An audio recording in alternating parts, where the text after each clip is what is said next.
Papagawa ko kasi yung RAV4 ko. Ang problema niya is transmission. Kasi delay niya yung ano niya.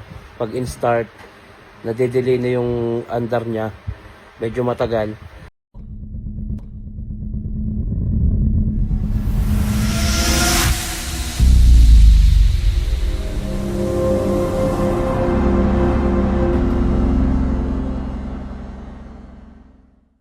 Ngayong araw may pupuntahan ako dyan sa may QC. Papagawa ko kasi yung RAV4 ko. Ang problema niya is transmission. Kasi delay niya yung ano niya.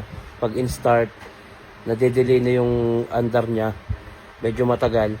May nagsabi sa akin, baka transmission yun. At may nakausap ako. Dami ko nakausap, medyo mahal yung iba. At ito, okay naman yung presyo at marami nag-recommend. Kaya pupuntahan ko siya ngayon. At pag okay, i-recommend ko rin siya. At ayun na nga, nandito na ako sa QC. Binabaklas na nila yan. Nagpunta ako dito ng mga 6. Siyempre, pinahinga muna nila yung makina yan, mainit. Sinimulan na nila yan mga 8 a.m. Binaba na yung transmission kasi papalitan ng bago. May sinasadya sila yung parang repair lang pero mas gusto ko yung bago na lahat. Pinalitan na. Yan. Ayan yung mga tropa. Ayan, natanggal na nila yan. Unti-unti na nilang binabaklas. Ayun yung tinanggal. Ito yung ipapalit. Yung nasa unahan. Yan.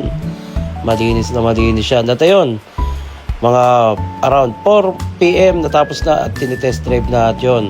Okay na. Hindi na siya delay. Tuloy-tuloy na yung takbo niya. Yan. Napakasulit. Napakaganda ng gawa nila. Tsaka tropa-tropa talaga.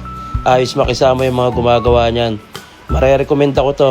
Mga tropa dito. Kaya sa mga may problema lang din dyan sa mga kotse nila, hindi lang RAV4 to, kahit anong Toyota or ibang kotse, kung may problema, inquire lang kayo sa kanila.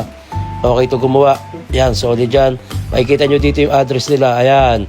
Andyan na rin yung contact number, Rich Automatic Services. Yan. Punta lang kayo dito sa may QC.